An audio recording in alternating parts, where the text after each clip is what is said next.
Well, what am I doing out here by my 2006 Ford Explorer? Well, I had one little icon show up on my screen in the car, and it said, well, it didn't really say anything. It had a little engine on it. And after putting a scanner on it, turns out, yep, O2 sensor went.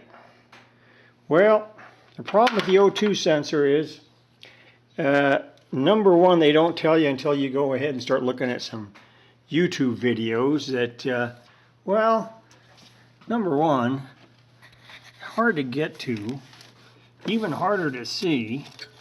I got to turn the light around. You can see it down there. It's, believe me, it's down there. And it's in a really bad spot. I don't know why they did that with these things. They're all in bad places. And you start looking at the things, and they said, well, guess what? It looks like you use a wrench on it, but you can't. You got to go get yourself, go out and buy yourself one of these. This is an O2 sensor wrench. That's right, you have to have this to take that off of a Ford. Go figure. And then on top of that, I got the new sensor, brand spanking new one I've got. The only difference is it's a little different up here. Let's see here. Oh, a little different up there. See the holes?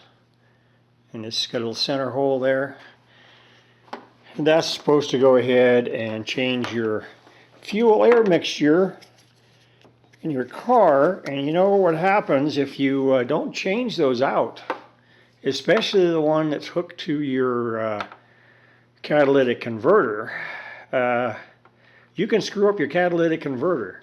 And believe me, you do not want to buy one of those. Those things are super expensive to buy, number one.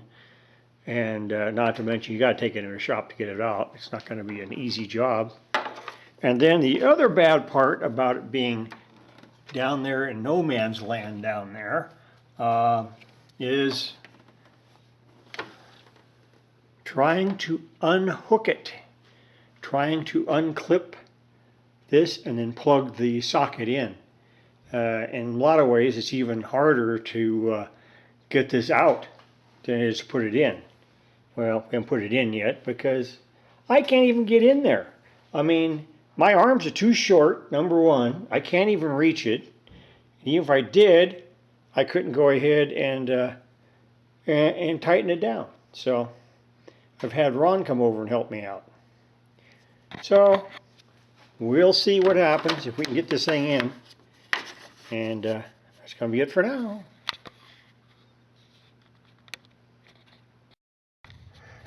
Okay. Now, if you're looking, don't look at the flash of the other light. Let's see what the hand is here. Can't hardly see it, but because the stupid shroud's in the way. But that's the new one I'm putting in. This is no fun. It's going to be even worse trying to get the wiring in. Anyway, that's the way I am so far. So, continuing right on. There's a little red socket where the other end of the O2 sensor plugs in. And it looks like it's real close, but you can't get to it from the top. Unless I had monkey arms, I could probably get down in there and get it, but the way that thing is, there's no way I can get to it. So I gotta get hold of my brother because he's got monkey arms. I got the new, that's the new sensor. I put the new sensor in, but I can't get that plug in. So still continuing on.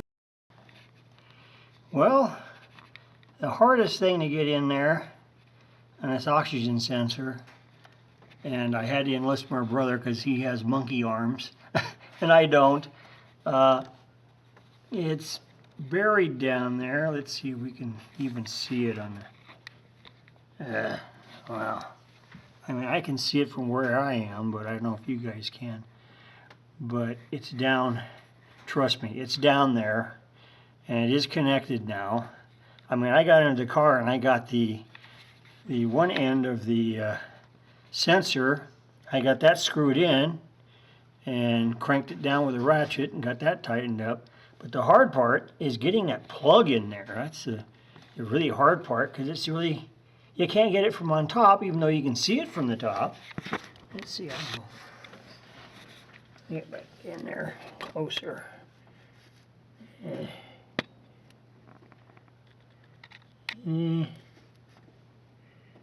Everything's kind of in the way down there. But anyway, it's down there. But, yeah, but it's in. And my brother said, oh yeah, it didn't even make a click when he put it in. The other one was really hard to get out. So, then the other thing is, you got to make sure that it's cleared. So, you go back in your car, and where the idiot lights are up here, let me get my key out.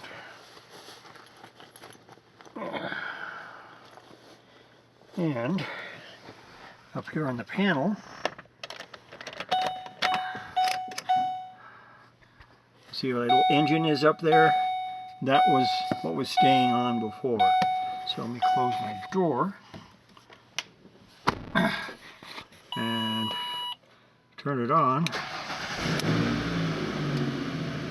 See? Our little engine is gone. I do have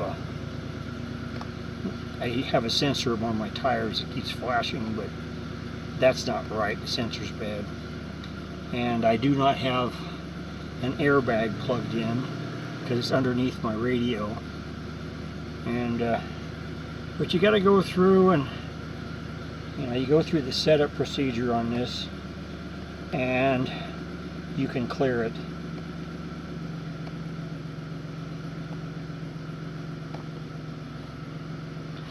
It's going to get any bigger there for you. Now, you see it's set up when it comes up. You go through a whole system check and push a little button in there, and it'll start checking out your whole system and see what's wrong. It's better than having idiot lights, I guess.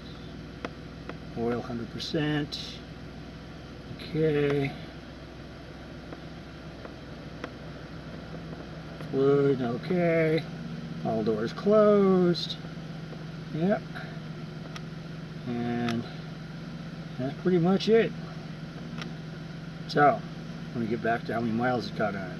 189,687.5. Now, so anyway, there you are. Fuel sensor is in. The exhaust is, you can hardly even tell it's exhaust anymore. Where before, oh, it was terrible. Anyway, that's it for this one. See you guys. Alright, well, last part of my O2 saga on the 2006 Ford Explorer. My dog won't knock my tripod out of the way. Yeah. A lot of things you never know when you go out there. So if your O2 sensor goes bad, of course that socket there is interesting, trying to get that in and out. But to get it in, you have to use this special socket. Why? Because it goes around the wiring, and then you can go ahead and take it, put it in or out. So yeah, so you need that, and that part's like, let's see, what was that? It was like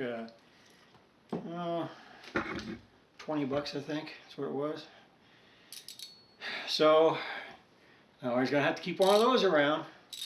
And just remember, the reason you gotta change those oxygen sensors is because it's got more than one sensor. It's got one bank, and this happened to be on bank 2 which is on the driver's side. Bank 1 is on the passenger side. And it looks like it's almost as hard to change as this one. They aren't easy to get to, neither one. But yeah, if you work at it, you can get it changed yourself. The O2 sensor itself, the new one, they actually do have different types, but this one I have here is the original. It was in it. The other one I have is not OEM, but it was made by another different manufacturer. But they work just the same. So this cleared with the scanner, no problem. And then was able to reset it, and it runs great. But the thing is, you gotta remember, that's the whole idea on the oxygen sensors is because you also have your fuel injected, so it helps the ratio of fuel to air mixture, so that's what they're kind of trying to control with the O2 sensors. So if you screw that up, I mean, if they get screwed up, either one, you got to change them out. As it was, the other bank 1 was still okay, so I didn't change it, but eventually it'll have to be changed too. So anyhow, that was my big saga on the 2006 Ford Explorer I have. Has 189,000 miles on it. Actually, this is a second engine I put in it, and I've already it had 188,000. At 188,000, I put a rebuilt transmission in it too, because it's 4-wheel drive. So, but all those parts sort of get in the way too. But anyway, that's it for that one. And I got to leave now. Doggy's barking. Bye for now.